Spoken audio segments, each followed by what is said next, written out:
안녕하십니까? 오늘은 히브리서 시작합니다. 히브리서 1장부터 5장까지 총 13장짜리니까요. 사흘에 걸쳐서 함께 보도록 하겠습니다. 오늘 1장부터 5장까지 볼 텐데 먼저 히브리서는 어떤 편지인가 라는 생각을 좀 해볼게요. 히브리서는 어떤 상황 속에서, 이게 다 편지이기 때문에 어떤 상황에서 쓴지를 생각을 해야지 이 편지가 무슨 말 하려고 쓴 편지구나 이걸 우리가 알 수가 있잖아요. 사실은 히브리서는 여러분이 시중에 나가서 이제 기독교 백화점에서 히브리서에 관련된 책을 사보시면 완전히 다른 두 종류의 해석이 있어요. 완전히 다른. 전통적으로는 이 내용을 그냥 바울 서신이라고 봤어요. 바울이 쓴 글이다. 근데 여러분 보시면요, 바울 서신 제일 앞에 뭐 나옵니까? 은혜와 진리 나오죠. 그쵸? 우리 그동안 너무 많이 봤잖아요. 첫인사 나오잖아요.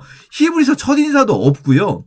바울 서신은 나 바울은이라는 표현 분명히 쓰고 마지막에는 친필로라는 말 쓰는 책 편지들도 있고 그래요. 그런데 히브리서에서는 바울이라는 얘기 한 번도 나오질 않아요. 그리고 이게 완전히 구조도 바울 서신하고 완전 달라요. 바울 같은 경우는 보통 쓸 때 이렇게 모아서 앞부분에 복음에 대해서 설명한 후에 뒷부분에 한꺼번에 권면부가 있잖아요. 그런데 히브리서는 설명, 권면, 설명, 권면, 설명, 권면이 반복돼요. 이게 7번 반복되는 구조를 가지고 있어요. 그래서 구약 성경을 가지고 복음을 설명한 다음에 그러므로 너희는 이렇게 해야 된다. 또 설명한 다음에 그러므로 너희는 이렇게 해야 된다. 이런 식으로 구조가 짜여져 있거든요. 바울 서신이 아닌 것으로 보는 게 현대적인 해석입니다. 그래서 전통적으로는 바울 서신으로 봤으나 지금 대부분의 연구자들은 바울이 쓴 걸로 보지 않고 이 내부적으로 이 편지 내에 바울이 썼다라는 흔적이 전혀 없어요. 다른 바울 서신들은 바울이 내가 쓴다라고 분명히 말을 해주거든요. 전통적으로 바울 서신이라고 읽혀왔던 이유가 있다면 이게 바울 서신 모음집을 지난 시간에 말씀드렸어요. 파피루스 46번, 체스터베티 사본이라고 부르는데 요 파피루스 46번에 바울 서신 전체가 모여져 있는데 여기에 히브리서가 같이 들어가 있어요. 그러다 보니까 야 이거 바울 서신 모음집이니까 히브리서도 바울 서신 아니겠는가라는 생각을 할 수가 있는데 히브리서는요, 맨 마지막에 보면 어떤 내용이 있냐면 우리 형제 디모데가 나왔다. 감옥에서 나왔다는 거예요. 디모데가. 그러니까 디모데가 감옥에서 형제 디모데가 놓인 것을 너희가 알라. 속히 오면 내가 그와 함께 가겠다라고 나오잖아요. 우리가 아는 바울의 행적 중에 바울은 감옥에 갇히지 않았는데 디모데만 감옥에 갇혀 있는 상황은 없어요. 우리가 알고 있는 바울의 상황에서. 그쵸? 그러니까 이게 예전에는 사실 성경을 그렇게까지 집중해서 연구하기 전에는 디모데가 나오니까 뭐 바울과 관련이 있겠지라고 생각을 했지만 오히려 이 구절을 보면 이건 바울이 아니라 바울 전도팀 혹은 디모데와 가까운, 어쩌면 바울과도 가까운 누군가 다른 사람이 쓴 것 같다. 바울하고는 완전 패턴이 다른데 글 쓰는 패턴도 다르고, 다만 이게 왜 바울 서신 모음집에 들어가 있는가? 이 디모데가 있는 것처럼 바울 전도팀 중에 누군가가 쓴 것으로 보이기도 하고요. 자, 이 편지가 어디로 쓰여졌는가? 요 부분이 또 연관이 돼 있어요. 전통적으로는 이 글을 바울이 썼겠지라고 보면서 내용을 보면 구약에 대한, 율법에 대한 해석이 굉장히 디테일하게 들어가요. 그래서 아까 말씀드린 대로 7번 구약을 강해하고 구약을 설명한 후에 그러므로 너희는 이렇게 해야 된다. 구약을 설명한 후에 그러므로 너희는 이렇게 해야 된다. 이렇게 하면서 그 구약의 율법과 특히 제사 제도가 굉장히 자세히 설명이 들어가 있어 있거든요. 이거를 가지고 구약의 제사 제도를 잘 알만한 사람들은 히브리인들이니까, 유대인들이니까 이것은 이스라엘에 있는 유대인 기독교인들에게 쓰여진 편지 같다라고 생각해서 히브리서, 히브리인들에게 쓴 편지다라고 오랫동안 생각을 해왔어요. 본문에 그런 히브리인들에게 썼다는 내용이 있진 않고요. 본문에는 해석해오신 분들이, 해석자들이 이거는 히브리인들에게 쓴 편지다라고 생각을 해서 히브리서라고 우리에게 전해지게 된 거죠. 그런데 이걸 좀 더 깊이 연구를 하다 보니 이거는 히브리인들에게 쓰여졌다기보다는 맨 마지막 끝인사가 있잖아요. 끝인사를 보면 너희를 인도하는 자들과 모든 성도들에게 문안하라. 너희와 함께 있는 사람들에게 문안하라. 그런 다음에 나와 함께 있는 사람들 중에 누가 너희에게 문안하냐면 이탈리아에서 온 자들도 너희에게 문안한대요. 이탈리아에서 온 사람들이 지금 나와 함께 있는데 이 사람들이 너희에게 문안을 한대요. 이거 다른 지역에다가 편지 쓸 때는요, 이런 말 하는 거 되게 어색해요. 여러분, 예를 들어서 제가 저 수원 사람이거든요. 수원에 있다가 지금 대전에 있어요. 근데 만약에 제가 수원에 있는 교회에 편지를 쓸 때 수원에서 오신 다른 분들도 저랑 같이 있어서 안부 전해달래요. 이러면 자연스럽죠. 근데 전혀 생뚱맞게 부산에다가 편지를 쓰는데 전혀 수원하고 아무 관계가 없어요. 수원 사람 알지도 못해요, 그분들이. 근데 수원에서 오신 분들도 안부 전해달래요. 이상하잖아요. 안부를 전한다. 이런 거는 알고 있는 관계에서 하지 않겠습니까? 그러니까 이 표현을 볼 때 이탈리아에서 온 자들이 너희에게 문안한다라고 할 때 이 편지가 전해지는 곳이 이탈리아였을 것이다. 라고 생각을 할 수 있어요. 그렇다면 이 편지는 아마도 이탈리아, 특별히 로마, 이탈리아 하면 로마 아니겠습니까? 로마로 전해진 편지였을 가능성이 높다라고 해석하는 것이 많은 분들의 동의하는 지점이 됐고요. 현대에는. 그리고 로마서가 있잖아요. 바울 편지. 바울 편지를 수집하다가 로마에서 히브리서도 같이, 그러니까 로마로 보내진 또 다른 편지인 거죠. 히브리서가. 그리고 이 내용이 바울의 바울 전도팀의 누군가가 쓰여졌거나 혹은 관계된 누군가가 쓰여져서 사도적 가르침의 맥락에 있음이 분명하기 때문에 디모데와의 관계도 있고 그런 것 때문에 요것도 성경에 들어오면서 이 바울 서신 모음집 속에 이것도 같이 붙여준 것이 아닌가 하는 생각을 하게 되었어요. 그래서 대체적으로 저의 해석은요, 여러분, 히브리서 많은 분들이 다양하게 해석을 하시는데 크게 보면은 전통적인 해석은 바울이 히브리인들에게 쓴 편지다라는 해석이 있고 현대에는 이렇게 해석하는 분들은 많지가 않아요. 대부분의 분들은 누군가 알 수는 없어요. 누군지. 많이 추측하는 거는 일단 디모데는 아니잖아요. 디모데가 놓인 것. 디모데를 우리 형제 디모데라고 부르면서 같이 가겠다라고 말하잖아요. 그럼 우리 디도서에서 보면은 바울이 아볼로 빨리 와라, 아볼로 빨리 보내라 이런 얘기하는 거 있거든요. 아볼로라는 사람 누굽니까? 기억나실지 모르겠는데 사도행전에서 또 우리 고린도전서에서 아볼로라는 사람 구약에 능통한 사람이고 언변이 탁월한 사람이었죠. 알렉산드리아에서 수사학을 공부한 언변이 탁월하며 구약을 풀어서 해석하는 능력이 바울보다도 탁월해서 고린도 교인들이 뿅 갔던 그 아볼로. 그래서 많은 경우에 물론 이게 다 무조건 다 그렇게 보시진 않아요. 다양한 해석이 있고 사실은 모르는데 제일 그럴듯한 추측 중에 하나는 아볼로가 쓴 글 아니겠는가. 우리 성경에 사실 아볼로가 쓴 글이 없어요. 그래서 이 비교할 수 있는 게 없다 보니까 이게 뭐 그 사람이 쓴 필체나 이런 것과 맞는가 이런 건 알 수가 없는데 그냥 그 정도로 상상만 할게요. 그러니까 이게 맞다라기보다는 이 글을 읽는데 우리가 조금 상상하기에 좋은 발신자는 아볼로라고 생각을 해보면 구약에 능통하면서 구약을 강해하는데 탁월한 은사가 있었던 아볼로가 로마에 있는 교회에게 편지를 쓰는구나. 로마에 있는 기독교인들에게. 로마서보다는 더 뒤겠죠. 그리고 우리 형제 디모데를 생각할 때 디모데가 감옥에 갇혔다가 나왔다. 이거는 사도행전에는 나오지 않는 상황이에요. 그러니까 사도행전 이후의 상황을 생각하면서 읽으면 되겠다. 그러면 사도행전 이후의 상황에서 로마에 어떤 문제가 있는가? 이 편지 자체를 좀 자세히 들여다보면 어떤 상황이 있냐면요.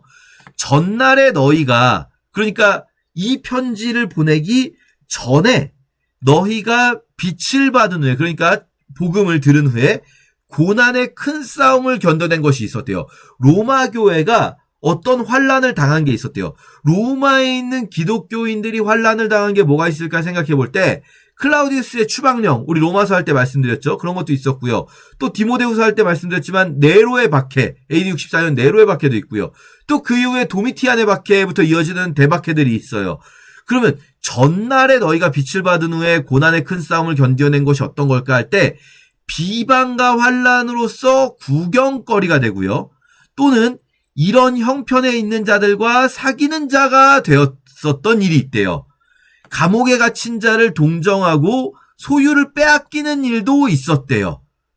그러면 이 상황은 어쩌면은 막 죽는 문제라기보다는 감옥에 갇히거나 구경거리가 되거나 소유를 빼앗기는 것 또는 그런 사람들과 함께하는 것 이런 상황이거든요. 그러니까 네로의 박해하고는 조금 맞지 않는 게 아닌가 이런 생각도 있어요. 그 전날에 박해가 있었잖아요. 근데 전날에 박해가 있었지만 너희가 죄와 싸우되 아직 피 흘린 흘리기까지는 대항하지 않았다.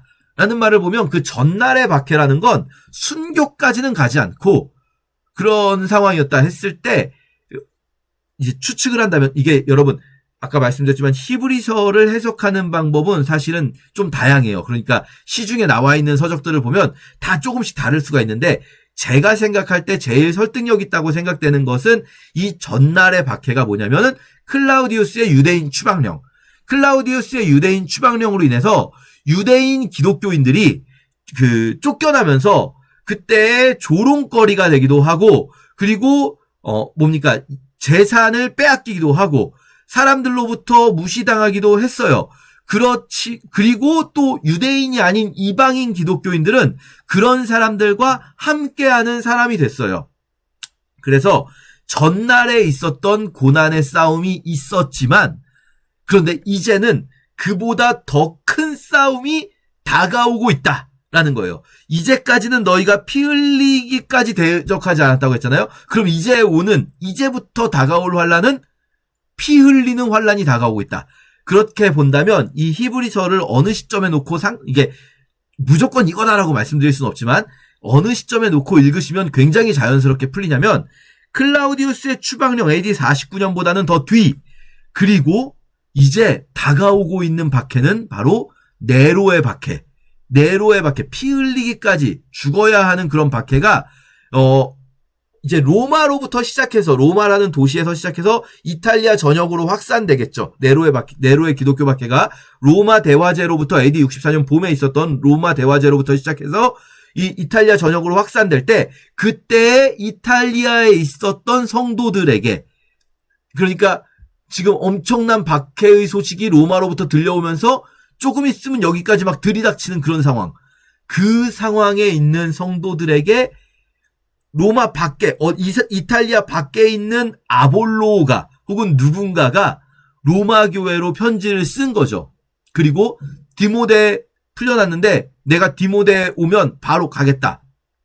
라고 이제 상상하면서 그런 상황을 좀 상상하면서 읽어보시면 될 것 같아요. 어쩌면 우리 이런 건 그냥 상상이지만 바울은 이미 로마 감옥에 투옥된 상황. 바울은 로마 감옥에 투옥돼 있잖아요. 그런 상황을 생각하면서 왜냐면 디모데 후서까지 바울이 투옥될 때까지 봤을 때도 디모데가 감옥에 갇혔다는 얘기는 없는 것 같거든요. 그러면 어쩌면 그 시점에 디모데도 감옥에 갔다가 나오고 요런 상황을 생각하면서 읽어보면 될 것 같아요. 그러면 그들에게 이 히브리서 기자는 뭐라고 말해주고 싶은가? 이게 이제 핵심입니다. 옛적의 선지자들 통하여 여러 부분과 여러 모양으로 우리 조상들에게 말씀하셨던 하나님이 이 모든 날의 마지막에는 아들을 통하여 말씀하셨다. 그러니까 이전에는 선지자들 통해서 성경을 주셨는데 이제 아들 예수 그리스도를 통해서 우리에게 말씀을 주셨는데 이제 모든 세계가 바로 그 아들을 통해서 주어졌다. 그러니까 아들 예수 그리스도 성자께서 얼마나 위대하신 분이신가를 말하기 시작해요. 만유의 상속자이시며 모든 세계의 창조자이시죠. 하나님의 영광의 광채시며 그 본체의 형상입니다. 하나님의 영광 그 본체 그 자신이 이 땅의 형상을 입고 오신 분이 예수 그리스도시라는 거예요. 능력의 말씀으로 만물을 붙드시고 그리고 죄를 정결케 하시고 지극히 높은 곳에 계신 지극히 크신 이의 우편에 지금 부활하신 이후에는 앉아 계십니다. 그가 천사보다 훨씬 뛰어납니다. 비교할 수가 없죠. 이렇게 예수 그리스도께서 얼마나 높으신지를 이제 구약을 가지고 논증을 해요. 예수 그리스도께서는 그냥 단순히 천사 중에 굉장히 높은 천사 그런 수준이 아니에요.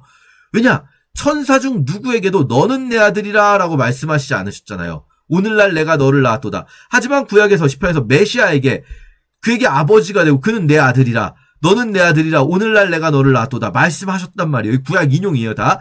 그가 또 마다들을 이끌어서 세상에 들어오게 하실 때 천사들은 경배할지어다 라고도 말씀하셨어요. 천사들하고는 비교할 수 없어요. 천사들은 하나님의 사역자들, 하나님이 쓰시는 자들이에요. 천사들은 하나님이 쓰시는 하나님의 직원들이에요. 부하 직원들이요. 혹은 하나님이 쓰시는 도구들 이렇게 표현할 수도 있어요. 하지만 아들에 관하여는 주의 보좌는 영영하며 그러니까 여기서 하나님이요 주님이라고 할 때는 그 메시아를 이야기하는 거거든요. 우리 아들 메시아의 보좌는 영영하며 메시아의 나라의 균은 공평한 균이다라고 구약에 계속 나와 있다는 거예요. 지금 구약을 연달아서 인용을 하면서 메시아가 천사나 다른 어떤 피조물과도 비교할 수 없는 존재라는 것, 메시아가 엄청나게 높은 중요한 존재라는 것을 이야기를 해요. 왜 그런 이야기를 하는가? 왜 예수 그리스도께서 높으심을 왜 강조하는가?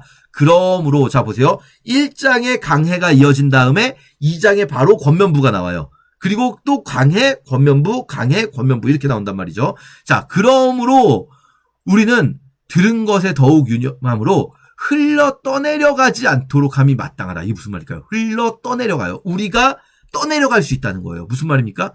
우리가 믿음에서 떠나갈 수 있다는 거예요. 배교의 가능성이 있다는 거예요. 자, 보세요. 이전에 고난을 견뎠어요. 하지만 그 고난은 조롱과 핍박과 뭐 때로는 감옥에 갇히기도 했지만 추방과 그런 것들이었어요. 구경거리가 되고. 그런데 그걸 건져냈지만 이제부터 다가오는 핍박은요. 그런 수준이 아니에요. 피 흘리기까지 죽어야 되는 거예요. 순교예요. 순교. 그럼 그 와중에 어떤 마음이 있을 수 있겠어요? 배교의 위협이 있는 거죠.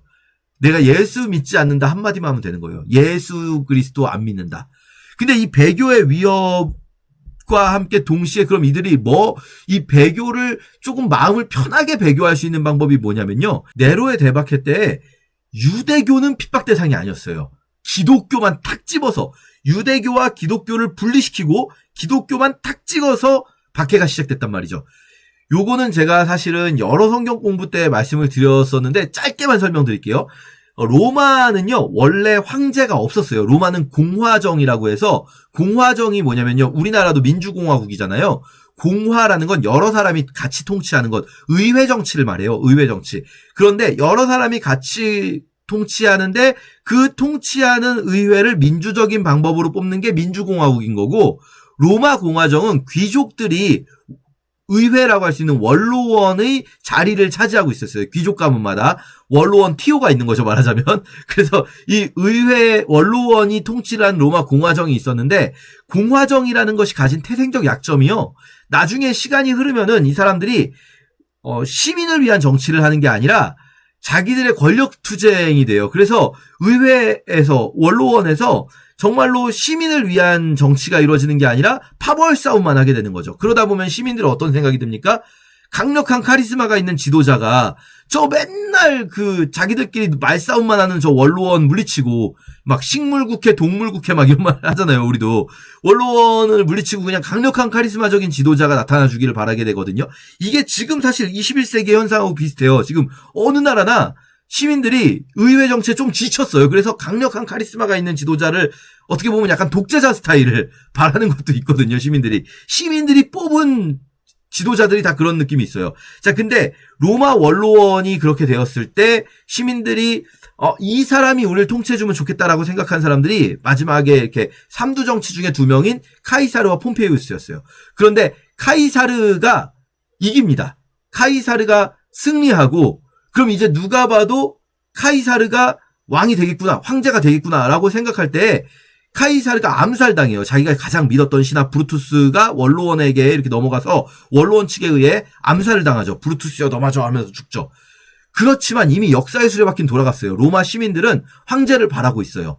그러니까 카이사르의 후계자가 누가 될 것이냐 할 때 카이사르의 양아들인 옥타비아누스와 카이사르의 부하 오른팔 장군인 안토니우스가 붙고, 거기서 옥타비아누스가 승리를 해요. 그럼 누가 봐도 이제 옥타비아누스가 황제가 되겠구나라고 생각을 하죠. 그런데 이 옥타비아누스가 어떤 결정을 하는가? BC 31년에 악티움 해전에서 승리한 이후에 원로원을 너무 이렇게 막 해산시키려고 하거나 이러다가, 그러면은 자기 양아버지 카이사르가 암살당했단 말이에요. 암살의 칼날은 피하기가 어렵잖아요. 좀 그런 생각한 것 같아요. 옥타비아누스가 원로원을 그대로 인정해주게 돼요. 내 친은 원로원이 해라. 나는 외적으로부터 로마를 지키는 방패가 되겠다. 그래서 임페라토르가 되겠다. 로마의 대장군이 되겠다고 하는 거예요. 그러니까 실제로는 황제인데, 그렇지만 나 황제 아니야. 나 그냥 대장군 임페라토르야. 그러니까 임페라토르는 대장군 같은 거예요. 대신에 종신직 세습직. 평생 나는 대장군이고 이 대장군 지위는 세습대. 그러니까 종신직 세습직 임페라토르라는 거는 사실상의 황제인데 원로원의 체면을 세워주는 거죠. 내 치는 원로원이 계속할 거야. 원로원이 너무 기분이 좋죠. 고마워 해가지고 이 사람에게 존귀한 자라고 하는 옥타비아누스라고 안 부르게 되고 아우구스투스, 존엄한 자라는 칭호를 붙여줘요. 이 아우구스투스의 생일이 8월에 있어서 8월의 달력이 어거스트가 되는 거죠. 자, 어쨌든 이게요.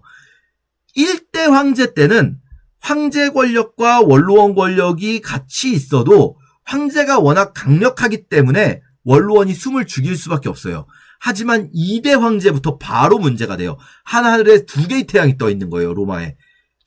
황제가 다스리는 제정 로마에 황제 권력과 원로원 권력이 같이 떠 있는 거죠.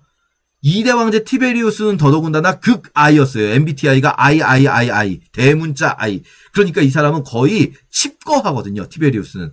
원로원이 다시 세력을 회복하게 되죠. 그러니까 원로원이 보기에는 황제는 자기들이 꼭두각시로 만들고 싶어지는 거예요. 3대 황제 칼리굴라 원로원에 의해 제거되고요.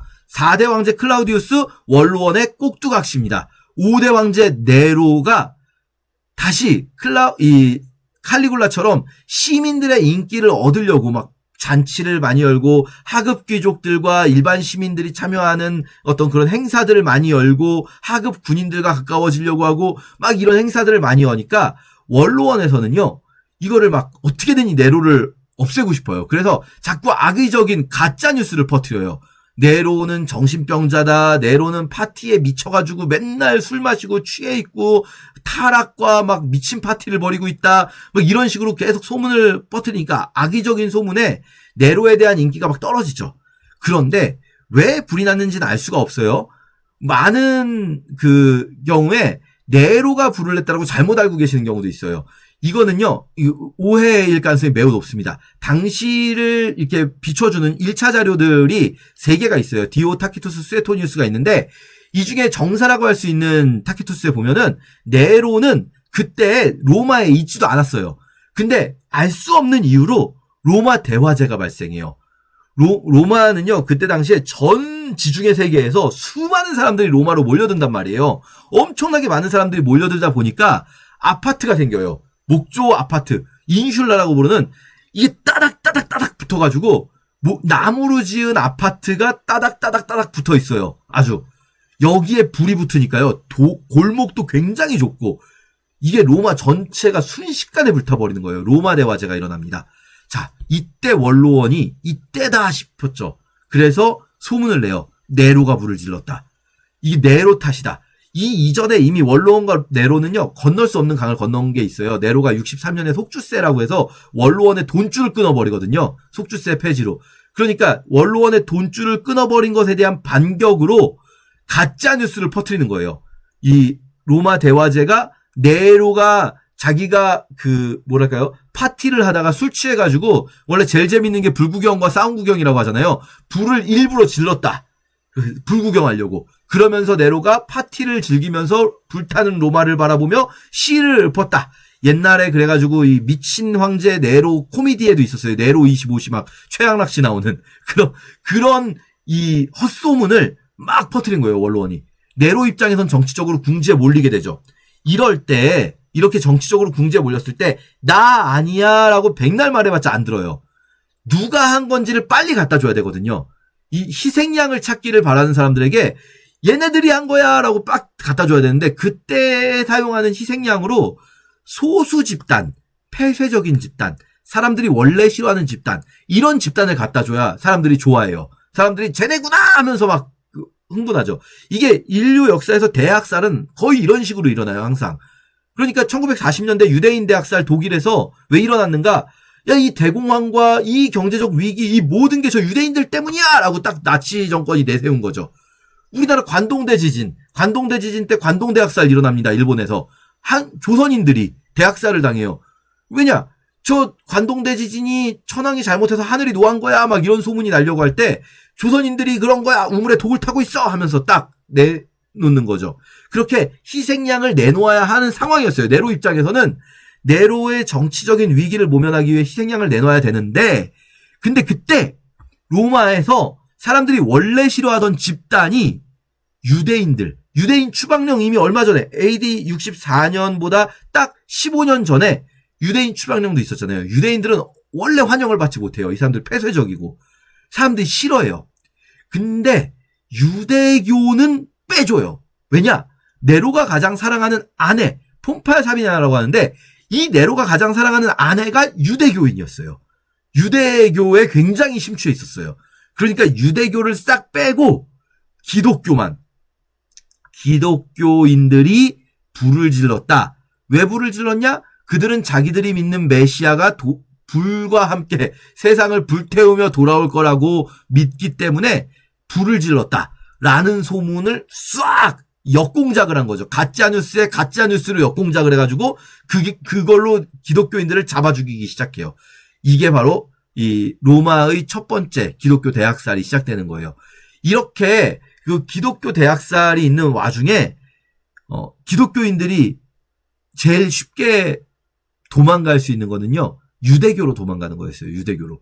나 예수만 부인하고 예수는 그냥 하나님이 쓰신 천사 같은 존재다. 이렇게 예수만 부인하고 여호와 하나님은 여전히 믿을 수 있거든요. 그러면 마음의 그 장벽이 아예 배교하는 것과는 다르다고 느끼는 거죠.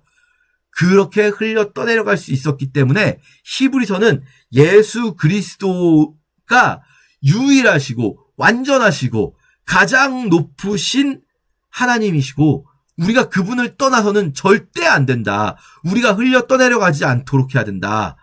천사들을 통하여 주신 말씀에 순종하지 않았을 때 보응을 받았는데 우리가 이같이 큰 구원을 등한히 여기면 어찌 그 보응을 피하겠느냐. 자 보세요. 히브리서에는요. 경고 구절들이 경고의 메시지들이 많이 나와요. 경고의 메시지들 그 경고가 뭐냐면요. 구원을 등한히 여긴다. 흘러 떠내려간다라고 표현할 수 있는 배교에 대한 경고예요. 배교에 대한 경고가 있다는 것은 반대로 배교의 위험이 굉장히 강력하게 있다는 거죠. 그리고 이 구약을 이렇게 많이 인용하는 거는 아까 말씀드린 대로 유대교로 돌아가려고 하는 자들에게 구약으로 설명해 주는 거예요. 유대인들이 믿는 그 구약으로, 유대교가 믿는 그 구약으로 예수가 어떤 분이시고 왜 우리가 그것을 그 큰 구원을 등한히 여기면 안 되는지를 설명해 준과 동시에 또 그 일에 가장 적합한 사람, 구약의 탁월한 아볼로가 있지 않습니까? 그렇게 썼다라고 상상을 하고 읽으면 우리가 충분히 이 내용이 이해가 됩니다. 하나님이 우리가 말하는 바 장차 올 세상을 복종하게 하심이 아니냐. 우리는 지금 세상만 바라는 게 아니잖아요. 장차 올 세상을 바라지 않으면요. 절대로 순교할 수 없습니다. 절대로 순교할 수 없어요. 지금 세상만 바라한다면, 지금 세상이 전부라면 어떻게 생명을 내놓습니까? 그런데 누구인가가 어디에서 증언하여 이르되 사람이 무엇이기에, 이건 이제 시편인데 이 저자미상의 시편, 사람이 무엇이기에 주께서 그를 생각하며 인자가 무엇이기에 주께서 그를 돌보십니까? 그를 잠시 동안 천사보다 못하게 하셨지만, 그러니까 예수님께서 이 땅에 와 계신 동안은 어떤 천사들의 능력을 쓸 수가 없죠. 그러니까 이 땅에 와 계신 동안은 인간의 육신 안에 계셨잖아요. 뭐 순간이동을 한다든지 하늘을 날아다닌다든지 이런 못 하시잖아요. 그렇죠? 인간의 육신으로 계신 동안. 그렇지만 그분은 결국은 만물을 그의 발 아래 복종하게 하셨고, 그리고 복종하지 않은 것이 하나도 없다. 지금 우리가 만물이 아직 그에게 복종하는 것을 보지 못하고 우리가 천사들보다 잠시 동안 못하게 하심을 입은 자, 죽음의 고난받으심으로 말미암아 영광과 존귀로 관을 쓰신 예수를 봐요. 아직은 지금 예수 그리스도께서 재림하실 때 온 만물이 그분 앞에 복종하는 것을 우리는 보게 될 거예요. 하지만 아직은 그것을 못 봤지만 우리는 그것을 알고 있어요. 그 일이 일어날 것을 믿고 있어요. 그래서 그러므로 만물이 그를 위하고 그렇게 그들의 구원의 창시자를 고난을 통하여 온전하게 하심이 합당하다. 예수 그리스도께서 고난을 당하셨잖아요. 합당한 일입니다. 예수 그리스도께서 고난을 당하신 것이 합당한 일이라면 지금 우리가 고난을 당하는 것도 합당한 일입니다. 예수께서 시험을 받아 고난 당하셨잖아요. 그렇기 때문에 지금 시험 받는 너희들을, 우리들을 능히 도우실 수 있다. 우리도 그 고난에 가야 한다라는 거죠. 하늘의 부르심을 받은 거룩한 형제들아, 우리가 믿는 도리의 사도이시며 대제사장이신 예수. 예수께서 온전하신 대제사장이라는 거예요. 그냥 레위의 혈통을 따른 대제사장, 아론 반차의 대제사장이 아니라 진짜 대제사장. 아론 반차의 대제사장은 이거는 오실 것의 모형이에요. 온전한 것의 모형일 뿐인데 진짜 우리는 그 모형을 볼 때 이게 전부가 아니라 진짜가 있구나라는 걸 믿게 되는데 그 아론 반차 대제사장을 보고 우리는 진짜 대제사장이신 예수 그리스도를 생각하게 된다는 거죠. 그분은 모세보다도 높으신 분이신데 왜냐하면 모세는 종으로서 하나님의 집에 신실하게 충성하였지만 그리스도는 아들로서 하나님께 끝까지 신실하게 충성하셨습니다. 그러니까 우리는 그 소망의 확신과 자랑을 끝까지 잡아야 됩니다. 그러면 우리가 그의 집, 하나님의 집인 교회가 됩니다. 우리는 끝까지 잡아야 된다라는 걸 강조하는 거는 중간에 놓을 수 있다라는 거죠. 놓지 말고 끝까지 잡아야 됩니다. 형제들아 너희는 삶과 너희 중에 믿지 아니하는 악한 마음을 품고 하나님에게서 떨어질까 조심해라. 오직 오늘이라 일컫는 동안에 그러니까 매일매일 그날 오늘에 내일 말고 내일 믿어야지 내가 오늘은 배교했다가 나중에 믿을 거야. 그리고 내가 어제는 믿었어 이런 거 말고 매일매일 오늘이라 부르는 그날에 너희 중에 누구든지 죄의 유혹으로 완고하게 되지 않도록 하고 시작할 때 확신한 것을 끝까지 견고히 잡고 있어야 된다. 이 계속 뭡니까? 배교하지 말라는 이야기를 하는 거예요. 배교하지 말라. 그래서 오늘 이제 5장까지 읽으실 때 그 경고가 계속되는 거예요. 우리가 두려워야 된다. 약속을 받았더라도 이르지 못할 자가 있을 수 있다. 가나안 땅 약속을 받았어도 들어가지 못한 자가 있었던 것처럼 우리가 지금 이 믿음을 끝까지 붙잡고 있지 않고 중간에 이 두려움 때문에 이 네로의 박해 때문에 이것에 놓으면은 배교하면 안 된다라는 것을 계속 이제 설교를 하고 있는 거죠. 우리 그렇게 히브리서 5장까지 함께 읽겠습니다. 히브리서 제1장. 옛적의 선지자들을 통하여 여러 부분과 여러 모양으로 우리 조상들에게 말씀하신 하나님이 이 모든 날 마지막에는 아들을 통하여 우리에게 말씀하셨으니 이 아들을 만유의 상속자로 세우시고 또 그로 말미암아 모든 세계를 지으셨느니라. 이는 하나님의 영광의 광채시요 그 본체의 형상이시라. 그의 능력의 말씀으로 만물을 붙드시며 죄를 정결하게 하는 일을 하시고 높은 곳에 계신 지극히 크신 이의 우편에 앉으셨느니라. 그가 천사보다 훨씬 뛰어남은 그들보다 더욱 아름다운 이름을 기업으로 얻으심이니 하나님께서 어느 때 천사 중 누구에게 너는 내 아들이라 오늘 내가 너를 낳았다 하셨으며 또다시 나는 그에게 아버지가 되고 그는 내게 아들이 되리라 하셨느냐. 또 그가 맏아들을 이끌어 세상에 다시 들어오게 하실 때 하나님의 모든 천사들은 그에게 경배할지어다 말씀하시며 또 천사들에 관하여는 그는 그의 천사들을 바람으로 그의 사역자들을 불꽃으로 삼으시느니라 하셨으되 아들에 관하여는 하나님이여 주의 보좌는 영영하며 주의 나라의 규는 공평한 규이니이다. 주께서 의를 사랑하시고 불법을 미워하셨으니 그러므로 하나님 곧 주의 하나님이 즐거움의 기름을 주께 부어 주를 동료들보다 뛰어나게 하셨도다 하였고 또 주여 태초에 주께서 땅에 기초를 두셨으며 하늘도 주의 손으로 지으신 바라 그것들은 멸망할 것이나 오직 주는 영존할 것이요 그것들은 다 옷과 같이 낡아지리니 의복처럼 갈아입을 것이요 그것들은 옷과 같이 변할 것이나 주는 여전하여 연대가 다함이 없으리라 하였으나 어느 때 천사 중 누구에게 내가 내 원수로 내 발등상에 되게 하기까지 너는 내 우편에 앉아 있으라 하셨느냐. 모든 천사들은 섬기는 영으로서 구원받을 상속자들을 위하여 섬기라고 보내심이 아니냐. 제2장. 그러므로 우리는 들은 것에 더욱 유념함으로 우리가 흘러 떠내려가지 않도록 함이 마땅하니라. 천사들을 통하여 하신 말씀이 견고하게 되어 모든 범죄함과 순종하지 아니함이 공정한 보응을 받았거든. 우리가 이같이 큰 구원을 등한히 여기면 어찌 그 보응을 피하리요. 이 구원은 처음에 주로 말씀하신 바요 들은 자들이 우리에게 확증한 바니 하나님도 표적들과 기사들과 여러 가지 능력과 및 자기의 뜻을 따라 성령이 나누어 주신 것으로서 그들과 함께 증언하셨느니라. 하나님이 우리가 말하는 바 장차 올 세상을 천사들에게 복종하게 하심이 아니니라. 그러나 누구인가가 어디에서 증언하여 이르되 사람이 무엇이기에 주께서 그를 생각하시며 인자가 무엇이기에 주께서 그를 돌보시나이까.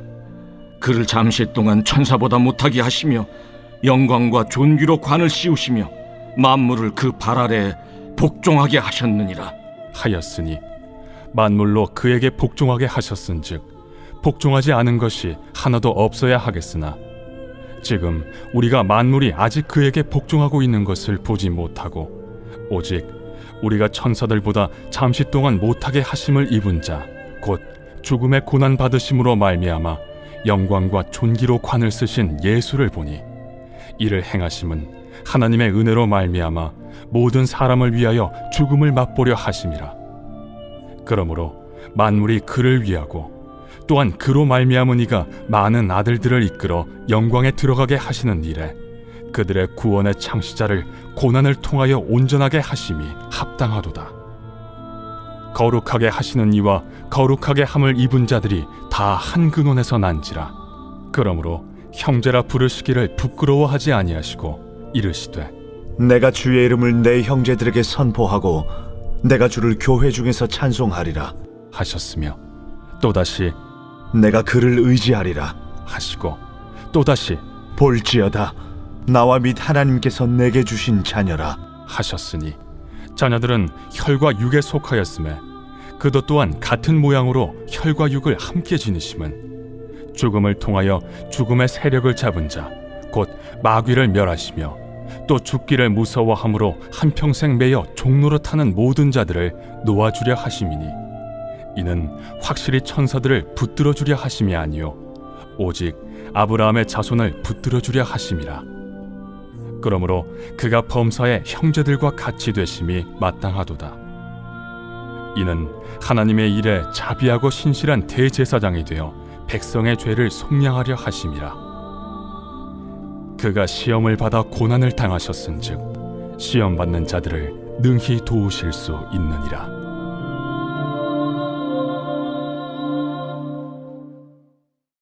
제 3장. 그러므로 함께 하늘의 부르심을 받은 거룩한 형제들아, 우리가 믿는 도리의 사도이시며 대제사장이신 예수를 깊이 생각하라. 그는 자기를 세우신 이에게 신실하시기를 모세가 하나님의 온 집에서 한 것과 같이 하셨으니 그는 모세보다 더욱 영광을 받을 만한 것이 마치 집 지은 자가 그 집보다 더욱 존귀함 같으니라. 집마다 지은 이가 있으니 만물을 지으신 이는 하나님이시라. 또한 모세는 장래에 말할 것을 증언하기 위하여 하나님의 온 집에서 종으로서 신실하였고 그리스도는 하나님의 집을 맡은 아들로서 그와 같이 하셨으니 우리가 소망의 확신과 자랑을 끝까지 굳게 잡고 있으면 우리는 그의 집이라. 그러므로 성령이 이르신 바와 같이 오늘 너희가 그의 음성을 듣거든 광야에서 시험하던 날에 거역하던 것 같이 너희 마음을 완고하게 하지 말라. 거기서 너희 열조가 나를 시험하여 증험하고 40년 동안 나의 행사를 보았느니라. 그러므로 내가 이 세대에게 노하여 이르기를 그들이 항상 마음이 미혹되어 내 길을 알지 못하는도다 하였고 내가 노하여 맹세한 바와 같이 그들은 내 안식에 들어오지 못하리라 하였다. 하였느니라. 형제들아, 너희는 삼가 혹 너희 중에 누가 믿지 아니하는 악한 마음을 품고 살아계신 하나님에게서 떨어질까 조심할 것이요 오직 오늘이라 일컫는 동안에 매일 피차 권면하여 너희 중에 누구든지 죄의 유혹으로 완고하게 되지 않도록 하라. 우리가 시작할 때 확신한 것을 끝까지 견고히 잡고 있으면 그리스도와 함께 참여한 자가 되리라. 성경에 일렀으되 오늘 너희가 그의 음성을 듣거든 격노하시게 하던 것 같이 너희 마음을 완고하게 하지 말라 하였으니 듣고 격노하시게 하던 자가 누구냐? 모세를 따라 애굽에서 나온 모든 사람이 아니냐? 또 하나님이 40년 동안 누구에게 노하셨느냐? 그들의 시체가 광야에 엎드러진 범죄한 자들에게가 아니냐? 또 하나님이 누구에게 맹세하사 그의 안식에 들어오지 못하리라 하셨느냐? 곧 순종하지 아니하던 자들에게가 아니냐. 이로보건대 그들이 믿지 아니하므로 능히 들어가지 못한 것이라. 제4장. 그러므로 우리는 두려워할지니 그의 안식에 들어갈 약속이 남아있을지라도 너희 중에는 혹 이르지 못할 자가 있을까 함이라.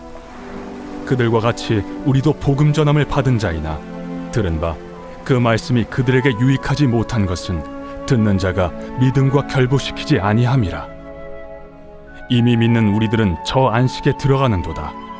그가 말씀하신 바와 같으니 내가 노하여 맹세한 바와 같이 그들이 내 안식에 들어오지 못하리라 하셨다. 하였으나 세상을 창조할 때부터 그 일이 이루어졌느니라.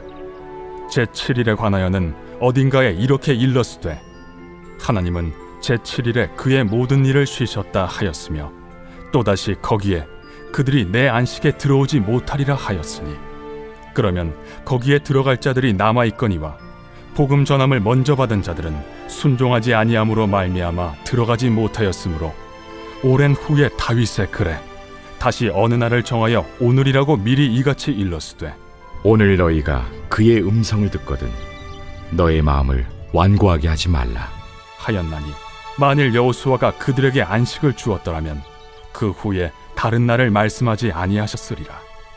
그런즉 안식할 때가 하나님의 백성에게 남아있도다.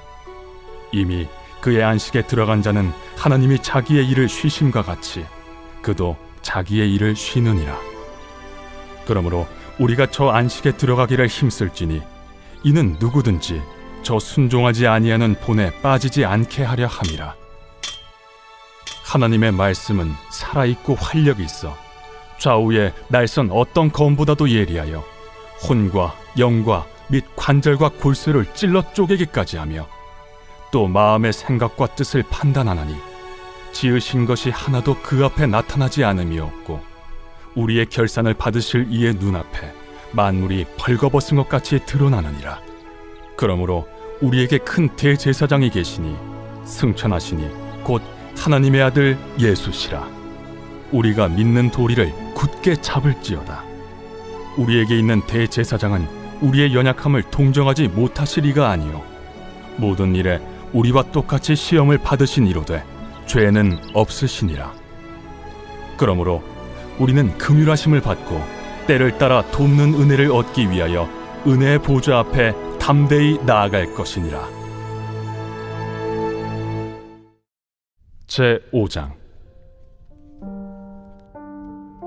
대제사장마다 사람 가운데서 택한 자이므로 하나님께 속한 일에 사람을 위하여 예물과 속죄하는 제사를 드리게 하나니 그가 무식하고 미혹된 자를 능히 용납할 수 있는 것은 자기도 연약에 휩싸여 있음이라. 그러므로 백성을 위하여 속죄제를 드림과 같이 또한 자신을 위하여도 드리는 것이 마땅하니라. 이 존귀는 아무도 스스로 취하지 못하고 오직 아론과 같이 하나님의 부르심을 받은 자라야 할 것이니라. 또한 이와 같이 그리스도께서 대제사장 되심도 스스로 영광을 취하심이 아니요 오직 말씀하신 이가 그에게 이르시되 너는 내 아들이니 내가 오늘 너를 낳았다. 또한 이와 같이 다른 데서 말씀하시되 내가 영원히 멜기세덱의 반차를 따르는 제사장이라. 그는 육체에 계실 때 자기를 죽음에서 능히 구원하실 이에게 심한 통곡과 눈물로 간구와 소원을 올렸고 그의 경건하심으로 말미암아 들으심을 얻었느니라. 그가 아들이시면서도 받으신 고난으로 순종함을 배워서 온전하게 되셨은즉 자기에게 순종하는 모든 자에게 영원한 구원의 근원이 되시고 하나님께 멜기세덱의 반차를 따른 대제사장이라 칭하심을 받으셨느니라. 멜기세덱에 관하여는 우리가 할 말이 많으나 너희가 듣는 것이 두나무로 설명하기 어려우니라. 때가 오래되었으므로 너희가 마땅히 선생이 되었을 터인데 너희가 다시 하나님의 말씀의 초보에 대하여 누구에게서 가르침을 받아야 할 처지이니 단단한 음식은 못 먹고 젖이나 먹어야 할 자가 되었도다. 이는 젖을 먹는 자마다 어린아이니 의의 말씀을 경험하지 못한 자요 단단한 음식은 장성한 자의 것이니 그들은 지각을 사용함으로 연단을 받아 선악을 분별하는 자들이니라.